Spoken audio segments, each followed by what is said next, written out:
Efectivamente, el pasado 19 de enero se cumplían 100 años de la muerte del cronista. No sé, ¿se me oye? Del cronista Antonio Ramírez Penosa de los Monteros. Y bueno, pues pensamos en dar un par de conferencias sobre aspectos generales del africanismo y de la obra de Antonio, que iba a hacer José Alarcón. Y bueno, pues yo volví a hablar de Antonio Ramos. Y he aquí que mi amigo José María Hernández pues se le ocurrió que por qué no hacíamos una exposición con fondos del archivo de Antonio Ramos. No sé si saben que desde hace bastantes años el archivo de Antonio Ramos y Espinosa de los Monteros está depositado en el Archivo General de Ceuta, por voluntad de la familia Orozco Rodríguez Mancheño, que fueron sus herederos, y más concretamente de Rafael Orozco Rodríguez Mancheño. Ese archivo, que lo han trabajado bastantes investigadores, es cierto que salvo las fotografías que están en red, la mayoría de la documentación pues se queda en entornos bastante cortos dentro de, bueno, de los investigadores bueno, más aficionados a ver los archivos. De modo que, bueno, José María y yo hemos montado esta exposición con fondos, tanto fondos del archivo de Antonio Ramos como de la Biblioteca Pública, algunos míos y gracias naturalmente a la colaboración de la Agrupación Filatélica de Ceuta, cuyos vitrinas hubiera sido imposible montar una exposición de este tipo y que se agradece mucho esta colaboración. Bien, Antonio Ramos es un personaje desdibujado por el paso del tiempo, desdibujado pues porque la historia que él hacía, el periodismo, la forma de enfrentarse a las relaciones entre España y Marruecos, entre Ceuta y su entorno, no son las de hoy. Y esto no es nuevo. No se crean que esto es porque en los últimos años nos hemos olvidado de personajes, no. En general, si hablamos de escritores del siglo XIX de Ceuta o de comienzos del XX, pues casi ningún lector avispado, puede mencionar más de dos o tres, porque realmente el peso del tiempo es grave y al final termina ocultando todo este tipo de biografías. Desde el mismo momento en que muere Antonio, su figura está llamada a olvidarse porque él ha sido siempre un personaje controvertido y un personaje discutido y con tantos admiradores como enemigos, ¿no? Pero sí es cierto que tiene dos seguidores amigos de sus tertulias trabajadoras, que son Rafael Gibert y Enrique Arqués, de un lado. De otra parte, un heredero, ahora veremos la relación que tienen los Ramos y Pinoza de los Monteros con los Orozco, que es don Rafael Orozco García, y el último de los grandes seguidores es Manuel García de la Torre. Son cuatro personas que durante años, durante prácticamente todo el siglo XX, no faltó nunca un artículo que dejara de recordar el nacimiento y la defunción de Antonio. Para ellos, como para muchos de nosotros después, había una necesidad de hacer justicia con una persona que ellos habían considerado un maestro, que era un filósofo, había estudiado filosofía, que era un arabista. Él desde muy niño, ahora lo veremos, había estudiado árabe, que había escrito toda su vida en prensa, y ahora veremos también que ha sido incluso el fundador de la Asociación de la Prensa de Ceuta, un historiador y un cronista. Pero también era un soñador, era un revolucionario, era un luchador, era un libre pensador, era un protector de causas perdidas, ¿no? Y todo eso le hacía perderse como se pierde ahí en esa foto curiosa que hace muchísimos años que tengo, que me la regaló Manuel García de la Torre. Era una de esas fotos que ya no tenían arreglo. Lo que han hecho los escáneres que nos permiten de un papel que casi no tiene imagen ninguna, conseguir sacar la imagen y sacar una imagen como esa. Para empezar hay que decir que la historia de la familia de Antonio Ramos, los Ramos y Espinosa de los Monteros, es una historia muy gaditana. Hay que entender que, bueno, Cádiz, a partir de la sobre todo alrededor de la época de la Constitución del 12, es el centro neurálgico de las libertades, es un sitio donde se va a mover todo a comienzos del siglo XIX. Pero con posterioridad, en los momentos conservadores, la gente se va desplazando y una buena parte de la burguesía gaditana, una burguesía interesante, se va a hacer fuerte en la zona del Campo de Gibraltar, principalmente Algeciras. Va a ser una burguesía muy pujante, que se va a ver en poblaciones como en Tarifa, como en San Roque, y que al final muchos de ellos van a dar el salto también a Ceuta. Van a dar el salto porque Ceuta también va a ser una ciudad muy potenciada desde la Constitución del 12. Tuvimos la suerte de que teníamos más de 8.500 habitantes. Eso nos permitió tener ayuntamiento constitucional. Fue un cambio total. A partir de ahí ya teníamos una estructura civil que ya no tenía que depender del comandante general. Y a partir de ahí, de que hay un ayuntamiento, hay un germen de sociedad civil para la cual va a ser necesarios profesionales liberales, médicos. El ayuntamiento va a tener sus propios médicos, como es natural, para su beneficencia. Va a necesitar la ciudad farmacia, van a necesitar negocios. Y todo eso va a hacer que esa burguesía pujante que está al otro lado del estrecho venga, se asome a Ceuta. Si ese primer momento ya es importante, a partir de los 40, 50, con la guerra del 59 y 60 es más aún. ¿Por qué? Porque la apertura, la posibilidad de que Ceuta tenga un puerto, tenga un estatus de puerto franco, tenga relaciones con Tetuán, todo eso hace que la gente crea en un proyecto colonialista, claramente, porque es lo que se lleva en ese momento en toda Europa y también en España.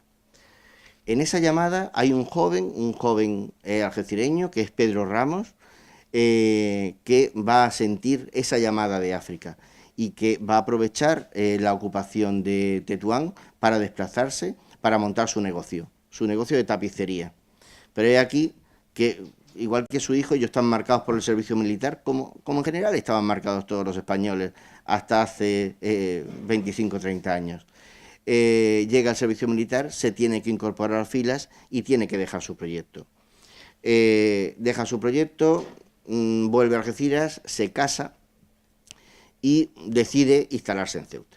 En Ceuta, Pedro va a ser una persona conocida, va a tener una cierta posición, llegará a ser comisario de policía, concejal, y esa situación económica le permite vivir en la calle Real, en la calle Camoens, es decir, en pleno centro, en casas buenas, es decir, tiene un nivel de vida importante.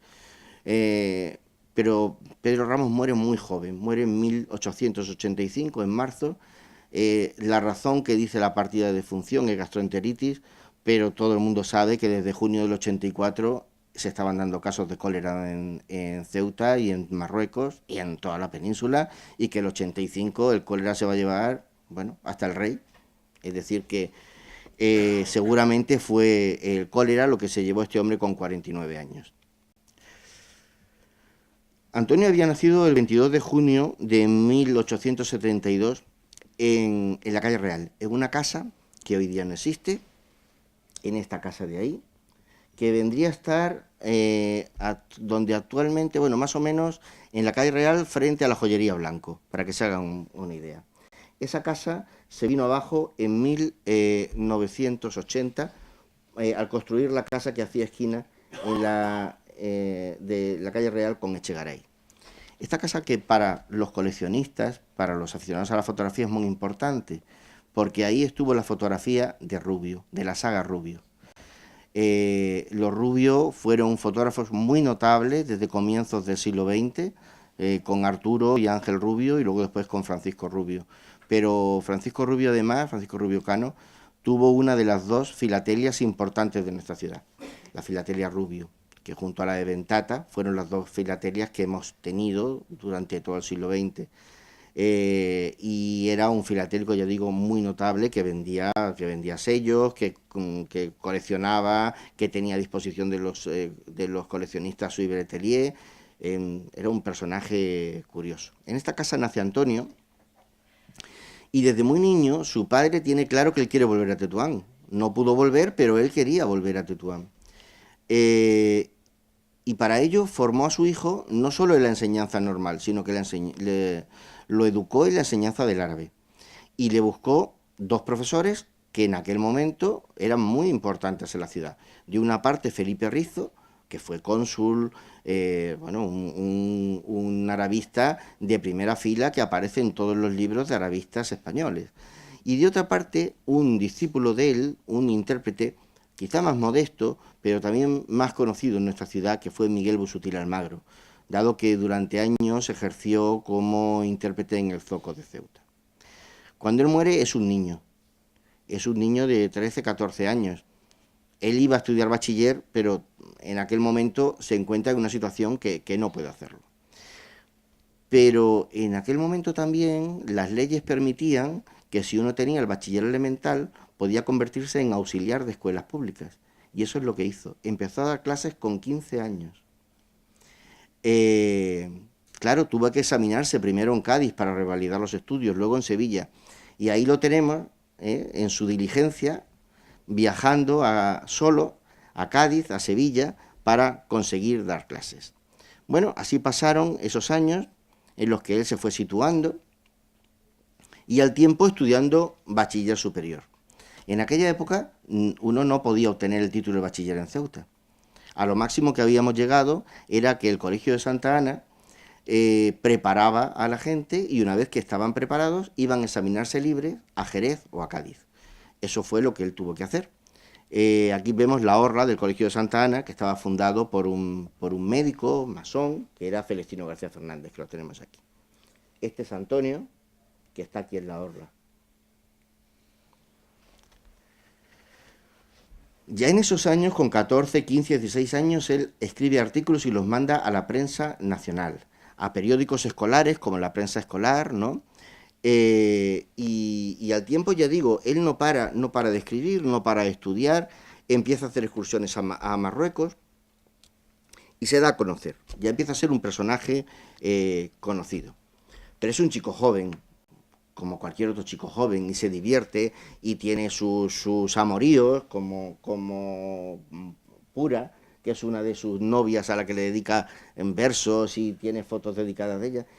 Y dentro del colegio, él funda una murga de carnaval, una tuna, la Tuna Vilense, para la que escribe todas las coplas, que muchas de ellas se publican y se reparten en tiras por las calles. Aquí tenemos la Tuna Vilense en 1891. Es una de las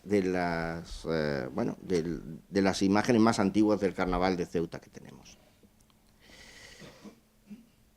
Él tiene dos hermanas, una hermana más pequeña, Soledad, que muere muy joven, y una mayor que se llama Ramona. En 1894, Ramona se promete con Rafael Orozco Mérida y se casan en el 95. Eso permite que su cuñado se encargue de mantener a la madre de Antonio, a ella su hermana, y además le ayude a poder cumplir su sueño, que es irse a estudiar a Granada. Quizá no se va solo, es decir, ¿por qué se va antes de la boda incluso? ¿Por qué se va en el 94 y no se va después de la boda? Realmente en 1894 Antonio ha publicado un artículo explosivo que se titula El Zoco, un artículo contra el comandante general de Ceuta, que en ese momento es Miguel Correa y García, que aunque se las da de ceutí y es de la familia Correa da Franca de Ceuta, o sea, de una familia antiquísima de Ceuta, él no ha nacido en Ceuta, este hombre llegó a ser ministro, y tiene un enfrentamiento enorme, porque él considera que el zoco está hecho para segregar a los vendedores que vienen de Marruecos, a los vendedores musulmanes, y para quitar de en medio a lo mejor pues todo el contingente de personas que van a comprar al mercado y pertenecen a los mogataces o a las compañías de tiradores del Rif. Eso despierta una problemática enorme, va a juicio y él, su cuñado, yo creo que lo que hace es darle una salida para que se vaya a Granada. Pero él en Granada continúa R que R luchando contra una ciudad que no le gusta, una ciudad de murallas altas, una ciudad sometida por el poder militar completamente, con un penal que constriñe la vida de la ciudad, y escribe en El Porvenir de Granada un artículo que se titula Ceuta, criticando esa estructura de la ciudad, hasta tal punto que el comandante general exige que lo detengan en Granada y lo metan en la cárcel de Torres Bermejas. Efectivamente, lo hacen. Desde Ceuta se intenta por todos los medios buscarle abogados que lo saquen adelante, pero el comandante general se da cuenta, ya no Miguel, sino su hermano Rafael, que es el que lo sustituye como comandante general de Ceuta, la única vez que hemos tenido dos comandantes generales seguidos que han sido hermanos, se da cuenta de que está en edad militar. Y entonces la causa pasa a Consejo de Guerra. Va a Consejo de Guerra y por ese artículo, a ningún periodista le han pedido tanto en Ceuta nunca, le piden 12 años de cárcel. Claro, los jueces consideran que es un disparate, un chaval de 19 años por escribir un artículo, lo vamos a meter 12 años en la cárcel. El pleito es largo y se termina dirimiendo en el Supremo y al final de 12 años se pasa a 6 y de 6 a 6 meses. Pero 6 meses que tiene que cumplir entre 1897 y 1898 en la cárcel de Torres Bermejas. Y ahí, en un principio lo debió pasar muy mal, fue violado, ahí contrajo la sífilis que lo llevó a morir tan joven,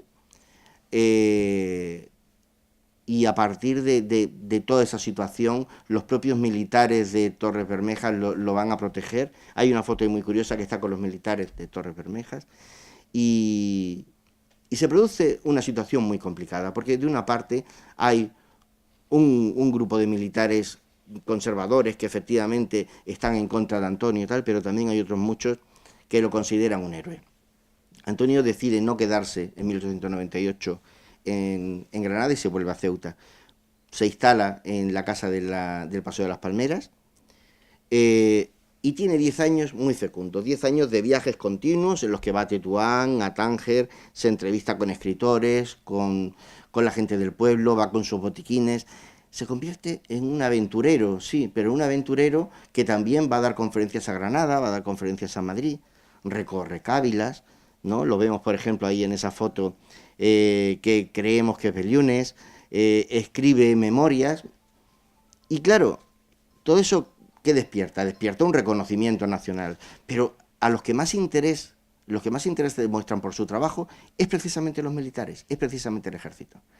Y quien va a patrocinar sus publicaciones y demás va a ser sobre todo el Centro de Conferencias del Ejército y la Armada, es decir, lo que hoy es el Casino Militar de Madrid, allí en Gran Vía.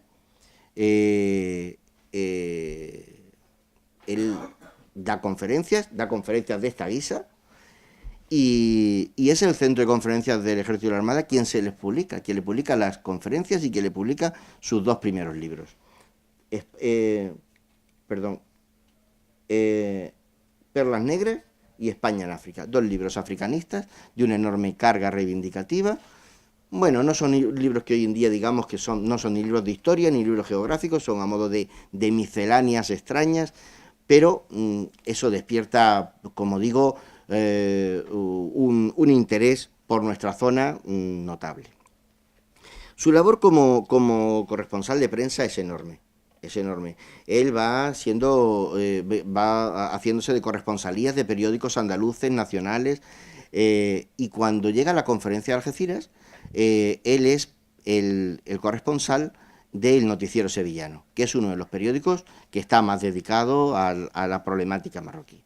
Pero sus artículos se pueden publicar también en periódicos de Ceuta, como El África o como El Defensor de Ceuta, en periódicos de Tánger, como El Eco Mauritano o África Española, o en la revista de Algeciras. Antonio tiene un papel muy peculiar. Él no quiere participar. Él hace de corresponsal de prensa, pero él no está conforme con la conferencia de Algeciras.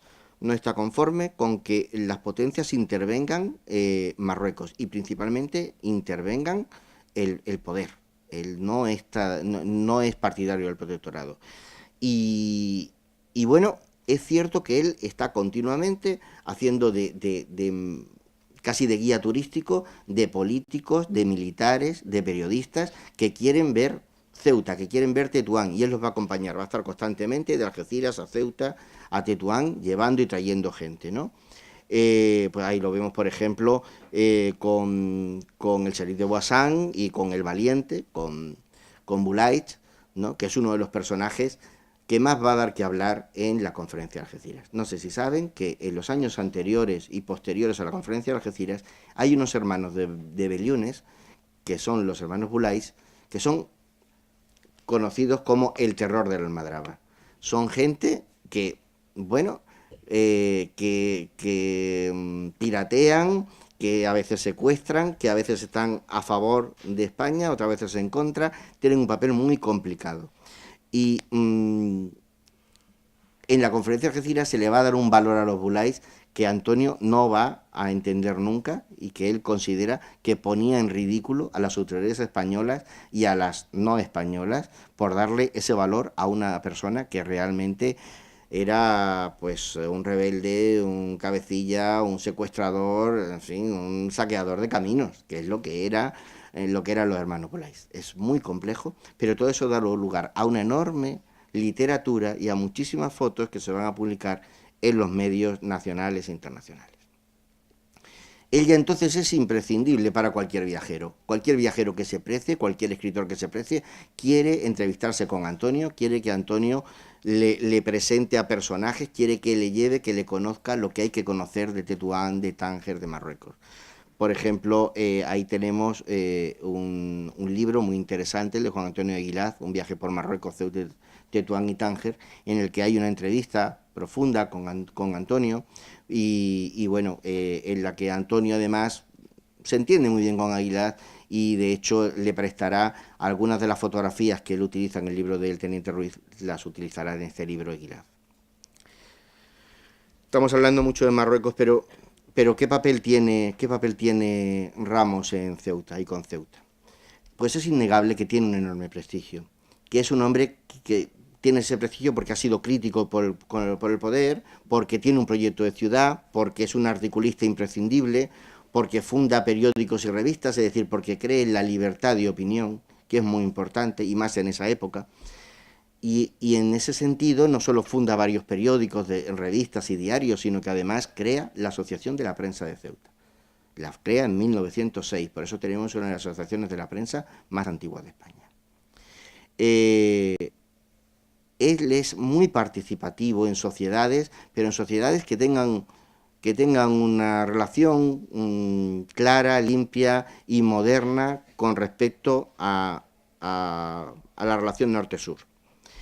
Y en ese aspecto, en el Centro Comercial Hispano-Marroquí es donde él se va a sentir más cómodo. El Centro Comercial Hispano-Marroquí de Ceuta es la gran entidad cultural de nuestra ciudad. Allá pertenecen banqueros, abogados, farmacéuticos, médicos, toda la intelectualidad local. En esta foto, por ejemplo, podemos ver a Miguel Sala Igual, que fue médico y propietario del Teatro Apolo. Tenemos aquí a don Matías Carmona, fundador de Cofradías, primer práctico del puerto, al banquero Jacob Benasayac, al auditor de guerra, dueño de periódicos, segundo cronista oficial de Ceuta, José Encina Candebat, a don Julián Francisco de las Heras, que fue abogado, periodista gaditano, alcalde, a Miguel Ortiz, farmacéutico, fundador de la Cruz Roja de Ceuta en el siglo XIX, a uno de mis personajes favoritos, el doctor Joaquín de Huelves Temprado, doctor en Derecho, doctor en Medicina, espiritista famosísimo internacional, tiene montañas de libros de espiritismo, habla de él Menéndez Pelayo, Los heterodoxos españoles, es un personaje que se sale de lo normal, ¿no? Aquí estaba huido. Don Joaquín García de la Torre, impresor, depositario del ayuntamiento, alcalde, director de periódicos, y el propio Antonio Ramos. Esta es una de las fotografías de la oligarquía cultural de comienzos del XIX más interesantes que conservamos. Antonio se rodea de gente joven que quiere trabajar la historia de Ceuta, que quiere trabajar la historia de Marruecos, y tiene una tertulia, le llaman la tertulia Escuela Trabajadora, a la que pertenecen Logiver, Recaño, Chiriqui, Ibáñez, pero también personajes como Belvedere, como Marqués, ¿no? Giver, ya digo, unos personajes importantes, y de ese grupo saldrán libros como por ejemplo Ceuta Antigua y Moderna de Chiriqui y otros muchos que, bueno, que nos permiten saber cómo era la ciudad de finales del 19 y comienzos del 20. En 1907, aproximándose el centenario del 2 de mayo, al alcalde de Ceuta de las Heras se le ocurre hacer un homenaje al teniente Ruiz.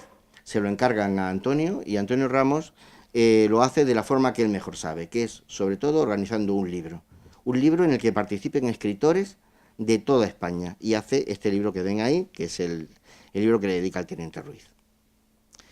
Fruto de eso es su nombramiento como cronista oficial de Ceuta. Él va a ser un cronista, bueno, dinámico, porque potenciaba la imagen de Ceuta fuera de la ciudad gracias a sus artículos y a sus conferencias, pero también trabajaba la historia local.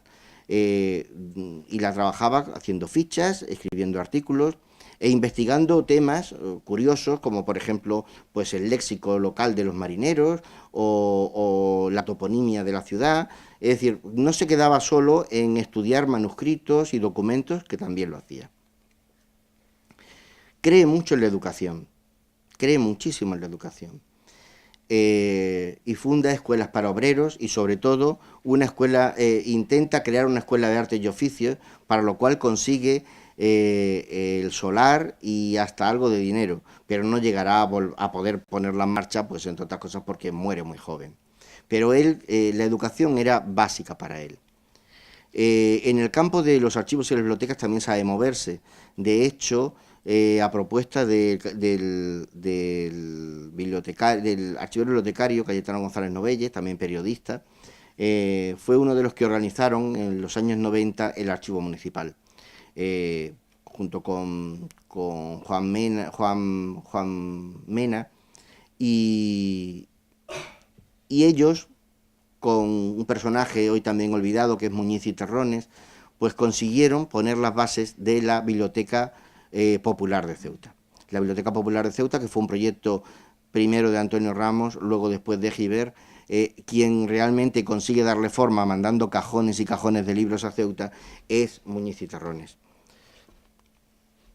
Otra dimensión de su pensamiento social es que él fue el fundador de la Barriada del Príncipe, en 1910.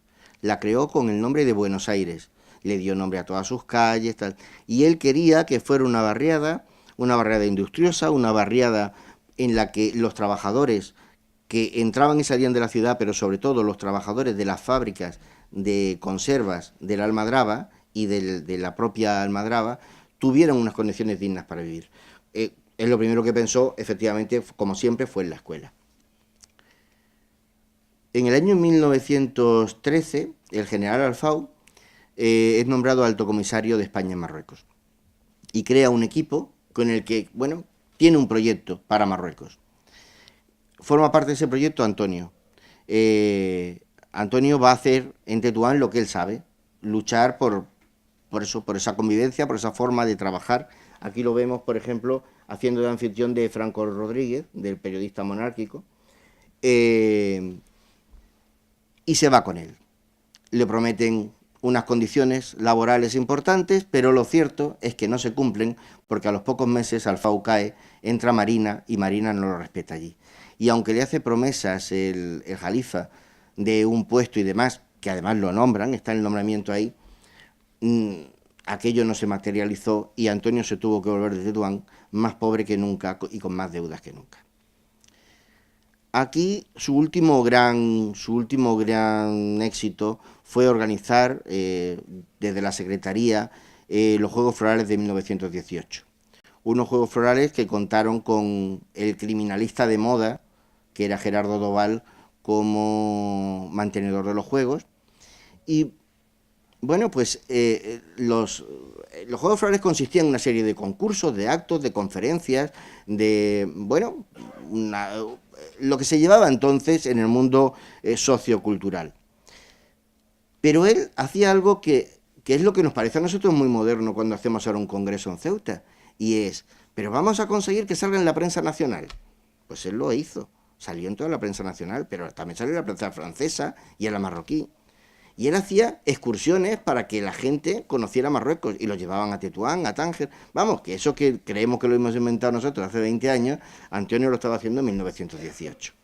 Ahí vemos, por ejemplo, un grupo, la reina de los Juegos Florales y su corte, con el intérprete Cerdeira en el Palacio del Bajá de Tetuán, pues bueno, en esa excursión, ¿no? Y aquí tenemos la portada de Fígaro, ¿no? Con la foto de la reina de los Juegos Florales de Ceuta, que debió tener mucho éxito porque en los del 23 volvió a ser reina de los Juegos Florales y en los del 26 también. Me parece a mí que dejó de serlo nada más que porque se casó o que el padre ascendió a coronel porque si no... una de las cosas, de las grandes frustraciones de los últimos momentos de Antonio fue un libro que él montó a petición del Ministerio de la Guerra, que se llamaba Precisiones Geográficas. Ese libro se hizo, se encuadernó y se mandó al Ministerio. No se publicó nunca, desapareció y no se sabe dónde está. Solo nos quedan galeradas y borradores. Esa misma suerte sufrió su historia de Ceuta en 6 volúmenes, que también se entregó al Ayuntamiento de Ceuta, el alcalde del momento se lo llevó y nunca apareció esa historia de Ceuta. En general, las obras de Antonio no han tenido suerte. Antonio fue languideciendo con su enfermedad, la falta de penicilina y de medios, pues hizo que muriera muy joven, con menos de 50 años, en 1919. Esta era la casa donde murió, este es el patio de su casa, y bueno, su amigo Enrique Arqués mandó a hacer a Bartolomé Ros esta foto de la silla vacía que se había quedado en el patio de Antonio. A su muerte, Arqués intentó, bueno, ordenar el archivo, la biblioteca de Antonio. Se perdieron muchas cosas. Hay muchos libros que han ido apareciendo en bibliotecas, en la propia biblioteca de Arqués, en la biblioteca, por ejemplo, de Julio Caro Baroja, aparecieron cosas de Antonio. Bueno, al final quedó un pequeño archivito. Aquí lo tenemos algunas de las pinturas de Antonio pintaba, ¿no? Y bueno, pues de esto, lo último que quedó lo conservaron los Orozco. Una de los grandes problemas que ha tenido el archivo de Antonio fue la pérdida de un libro que era la lista de caballeros de hábito de Fray Cristóbal de San Felipe, un tomo muy importante para la genealogía y la heráldica de nuestra ciudad. Es este libro de aquí, que él tenía en su archivo, que lo prestó su hermana al historiador Ferrer Bravo, y que cuando muere Ferrer Bravo en 1936 en Baleares, el libro se pierde. Desde el 36 lo hemos estado buscando y hace unos años conseguimos encontrarlo en subasta, lo compró la Ciudad Autónoma de Ceuta y hoy en día está en el Archivo General y está digitalizado y en la página. Es uno de los mejores homenajes que podíamos hacer a Antonio, que era recuperar la pieza más valiosa de su archivo. La otra pieza valiosa de su archivo era la historia de los cherifes, que publicó precisamente con prólogo de Julio Caro Baroja, porque se lo compró el Arqués. La memoria de Antonio se fue poco a poco evaporando. La monarquía, bueno, pues no hizo ni mucho ni poco en su favor, pero la Segunda República sí. La Segunda República le dedicó una calle, le hizo homenajes. El discurso, por ejemplo, del alcalde socialista David Valverde fue un discurso muy emotivo y que lo conservamos, ¿no?, sobre Antonio. Y durante la dictadura, en el año 49, a los 40 años de la muerte de Antonio, se puso una placa en la casa donde había nacido, placa que hoy en día no se conserva. Cuando se cayó la casa, la placa se perdió y no se ha vuelto a reponer. Y lo cierto es que, bueno, pues poco a poco toda esa memoria ha ido desapareciendo y hoy por hoy queda poco. Había un retrato suyo en la sala de concejales del Ayuntamiento de Ceuta, que desapareció, bueno, que se fue retirado cuando se eliminó la sala, y el centro de Ceuta también tenía un retrato en su biblioteca, que tenemos hoy día guardado. En los años 80 hay que destacar la labor que hizo Alberto Baeza por recuperar algunos de sus textos. Ahí tenemos, por ejemplo, la reedición del libro de Jacinto Ruiz o la edición de Ceuta 1900, que eran los textos que había hecho un recorrido sobre la ciudad, que había hecho a principios del siglo Antonio para Manuel Ortega. Ortega hizo unos anuarios a partir del año 17 y en el anuario del 17 le encarga unos textos que se publican con la firma de Antonio y que con posterioridad perderán la firma. Bueno, y nada más, decir que es un personaje interesante, perdido, olvidado, cuyos libros pueden encontrar en nuestra biblioteca normalmente. El archivo pues está abierto en el archivo general y nada más, muchas gracias.